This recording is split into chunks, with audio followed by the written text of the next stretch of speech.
आदाब, नमस्कार, सत श्री अकाल दोस्तों। आज दोस्तों जो मैं एक कहानी बताने जा रहा हूँ वो है जिंदगी की एक सच्ची कहानी है दोस्तों। और ये जो कहानी बताने जा रहा हूँ ये है कराची से।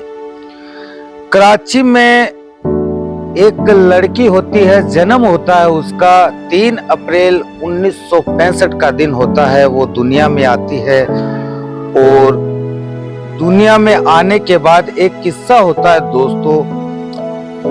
अपने बॉलीवुड से एक एक्टर होती है जिनका नाम होता है जीनत अमान। वो उसकी जो लड़की होती है उसकी माँ की बहुत अच्छी मित्र होती है। एक दिन वो कराची जाती है जीनत अमान, और कराची जाने के बाद वो उससे माँ से मिलती है। तो वहां पे उसके लड़की जो होती है उसके घर के अंदर एक गिटार नजर आता है जीनत अमान को, और वो गिटार देख के ये बोलती है अपने मित्र से, अपने दोस्त से कि ये गिटार है, कौन बजाता है घर पे। तो जो लड़की होती है उसकी माँ बोलती है कि ये मेरी एक लड़की है, वो ये गिटार बजाती है, उसको गाने का बहुत शौक है। उसका एक लड़का भी रहता है, दोनों बहन भाई रहते हैं, दोनों को गाने का बहुत शौक रहता है। तो जीनत अमान उस लड़की को बुलाती है और कहती है कि तुम एक गाना सुनाओ। तो लड़की एक गाना सुनाती है। तो जीनत अमान को उसकी वॉइस, उसकी आवाज बहुत अच्छी लगती है। तो फिर वो फिरोज खान से कहती है कि फिरोज खान उस टाइम में एक मूवी बना रहे थे, मूवी का नाम है कुर्बानी, जिसके डायरेक्टर थे फिरोज खान और उनका एक दोस्त था एक्टर विनोद खन्ना, और एक एक्टर बहुत अपने जमाने में मशहूर था अमजद खान, और जो हीरोइन रहती है, जो एक्टर रहती है, वो रहती है जीनत अमान।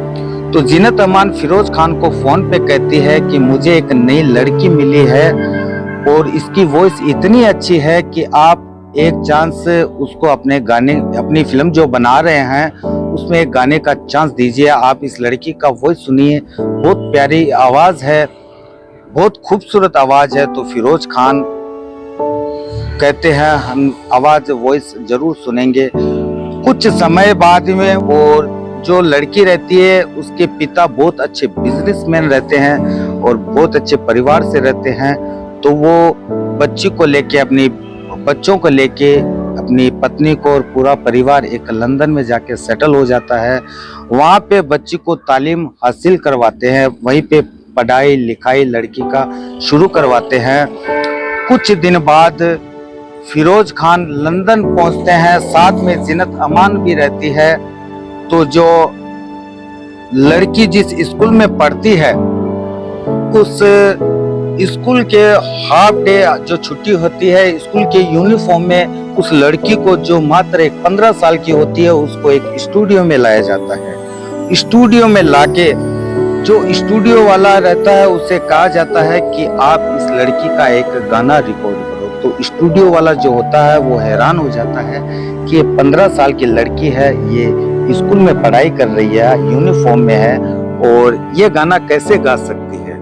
तो फिरोज खान कहते हैं आप गाना रिकॉर्ड करो। तो जैसे ही वो गाना शुरू करती है दोस्तों, तो स्टूडियो वाला हैरान हो जाता है, और उस प्यारी सी लड़की का नाम रहता है नाजिया हसन, और ये था उसका पहला गाना।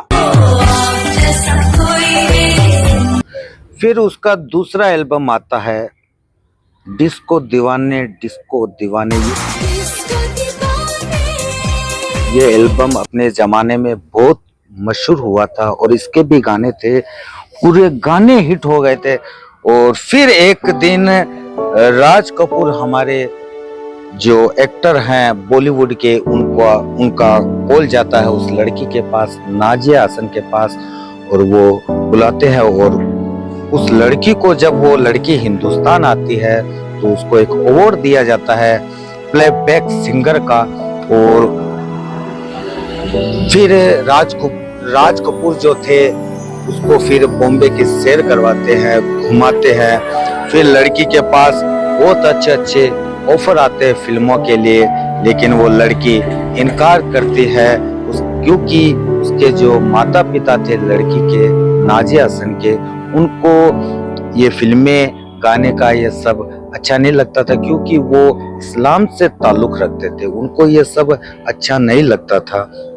फिर उसने बहन भाइयों ने कुछ एल्बम बनाए और एक लास्ट एल्बम निकला था 91 में, वो भी बहुत शानदार हिट हुआ था। 91 के बाद में उसने एल्बम बनाना बंद कर दिया, सिंगिंग करना बंद कर दिया।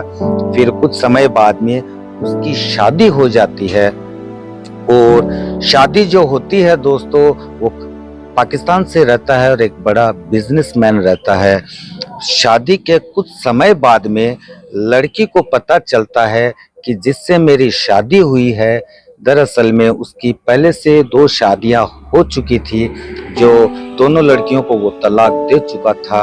और ये बात जिससे शादी हुई थी उसके हस्बैंड ने छुपाई थी, बताई नहीं थी नाजिया हसन को कि मैं पहले से 2 शादीशुदा हूँ। नाजिया हसन के जो माता पिता होते हैं उनको भी ये बाद में पता चलता है कि जो हमारा जवाई है, जो दामाद है, वो पहले से ही उसने 2 शादियां की थी। उसके बाद में कुछ समय बाद में पति पत्नी का, मियाँ बीवी का झगड़ा शुरू हो जाता है। तो शुरू होने के बाद में थोड़े दिन बाद में नाजिया हसन जो कहती है वो तलाक ले लेती है, और तलाक लेने से पहले नाजिया हसन को एक बेटा भी होता है। और फिर तलाक लेने के बाद में कुछ दिन बाद में उसकी एक रोज तबीयत खराब होती है। दोस्तों मैं बताना चाहता हूँ, जितनी जिंदगी हसीन नाजिया की हसीन जिंदगी थी, खूबसूरत जिंदगी थी, खूबसूरत लाइफ थी, उतनी दर्दनाक उसकी मौत हुई थी दोस्तों। और फिर वो उसको एक दिन तबीयत खराब होने के बाद में उसको हॉस्पिटल में एडमिट किया जाता है, और डॉक्टर जांच करते हैं तो पता चलता है कि इसको कैंसर है। और जांच में ये भी पता चलता है कि इसको धीरे धीरे स्लो पॉइजन दिया गया हुआ है, स्लो पॉइजन जो है वो दिया हुआ है। जांच में आता है तो फिर वो नाजिया हसन कहती है कि ये जो स्लो पॉइजन है मेरे हस्बैंड ने मुझे दिया, मेरे पति ने मुझे दिया है। फिर वो कहती है, मैं उसका हस्बैंड जो रहता है वो ये कहता है कि मैंने उसे तलाक नहीं दिया है, और जो लड़की का जो खर्चा होता है हॉस्पिटल का, उससे वो मना कर देता है, वो बिजनेसमैन उसका हस्बैंड, कि मैं कोई खर्चा नहीं देने वाला। वो जितना भी खर्चा लगता है, फिर 5 केमोथेरेपी लगती है लड़की को, और 2000 में वो लड़की दुनिया को अलविदा कह देती है। एक मात्र 35 साल की लड़की दुनिया से रुखसत हो जाती है।